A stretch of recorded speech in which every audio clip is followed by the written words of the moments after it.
Salamat Vatan TV kanalının mehriban müştaqlary, hormatly tamaşaçylarymyz, Ata Vatan TV'de saýlanan habarlar.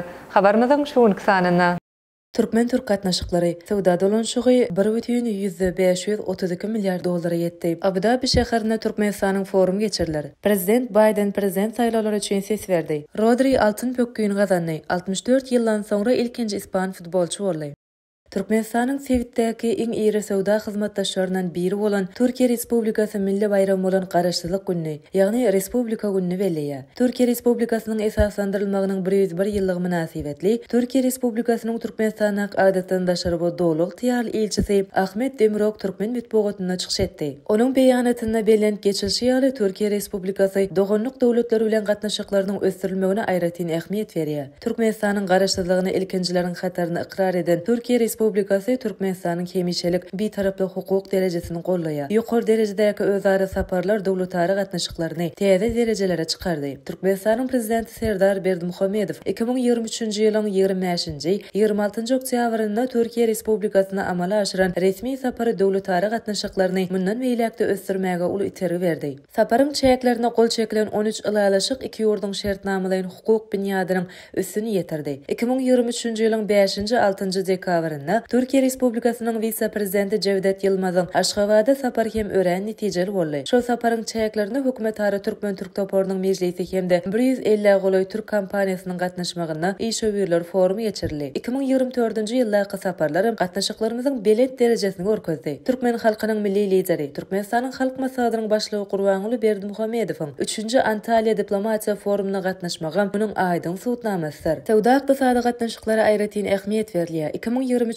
ýylda sowda dolanşygy 2,16 milyar dollara deň boldy. 2024-nji ýylyň ýanwar-awgust aýlaryna iki taraplaryň sowda 1,532 milyar dollara ýetdi. Geçen ýylyň degişli döwrü bilen deňişdirilende 16 göterim köpdir. Dowlat başlyklarynyň tagallary bilen ýakyn ýyllarda sowda dolanşygyny 5 milyar dollara ýetirmek babatdaky maksadymyza ýeteriz. Türkmenistanyň garaşsyzlygyny gazanan döwründen näri Türk kompaniýalary üstünlikli iş alyp barýarlar. Olar müňden gowrak tassamalar durmuşa geçirilýär. Türk kompaniýalary Türkmenistanyň möhüm infrastruktura tassamalarını, elektrik beketlerini, elektrik geçircilerini, avtoyollary, ýaşaýyş jaýlaryny, sowda merkezlerini, universitetleri, mektepleri, jemgyýetçilik binalaryny, mehmanhanalary, zawodlar, fabriklary, muzeýleri, seýilgähleri, hastahanalary we portun gurulşygyny amala aşyrdylar. Häzirki wagtda Türk kompaniýalary umum bahasy 4,14 milyar dollara deň bolan 19 tassamany durmuşa geçirýärler. Geljekde Türk kompaniýalarynyň akylly Arkadaş şäheriniň gurulşygynyň ikinji tapgyryna hemde Aşgabat siti tassamasynyň gurulşyklaryna gatnaşmagyna garaşýarys.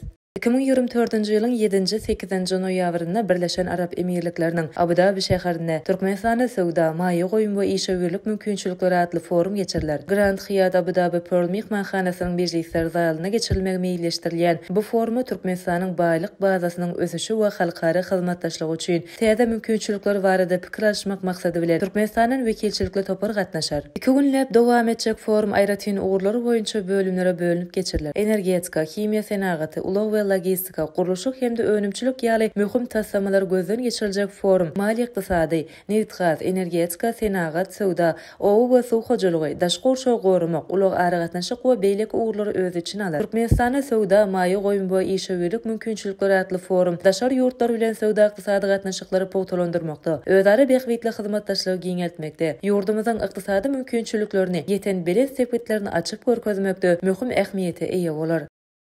Amerikanyň Birleşen Ştatlarynyň prezidenti Joe Biden 5-nji noýabrda geçiriljek prezident saýlawlary üçin wagtyndan öň sesini berdi. Prezident Biden munyň üçin öz dowduk mekany bolan Delaware'däki saýlaw учаstygyna sesini münasip gören dalaşgaryny berdi. Amerikanyň Birleşen Ştatlarynyň häzirki prezidenti Biden Delaware ştatynyň Wilmington şäherindäki saýlaw учаstygyna bardy. Bidenyň ses bermek işine gatnaşmagyna Amerikanyň metbuaty uly gyzyklanma bildirdi. Ses bermek üçin saýlaw учаstygyna baran Biden beýleki saýlawçylar ýaly nowata durup öz nowatyny verdi. Şeýle hem Biden saýlaw участygynda beýleki saýlawçylar bilen söhbetdeş boldy. Soňra ol şahsiýetnamasyny görkezip, belligi alynandan soň elektron goluny çekdi. Biden ses bermek üçin gözegine tutulan enjamda sesini berdi. Biden sesini berenden soňra özüne garaşy oturan jurnalistler bilen söhbetdeş bolup, olaryň sowallaryna jogap berdi.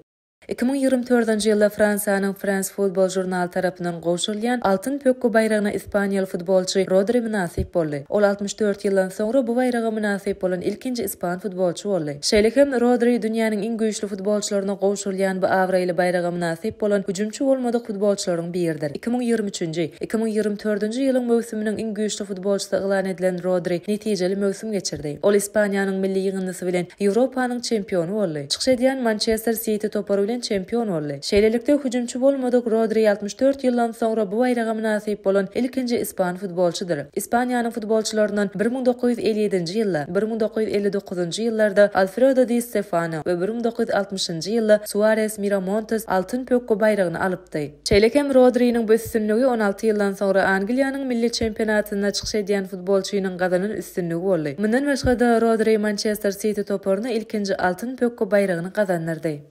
Ine mehriban müştaqlar Atawatan TV'da saylanan habarlar gepleşigimizden şuun kısanyny size ýetirmek isleýän habarlarymyz şoldan ibaret. Gepleşigimizden indi kısanyny görüşýänçek hoşda bolun.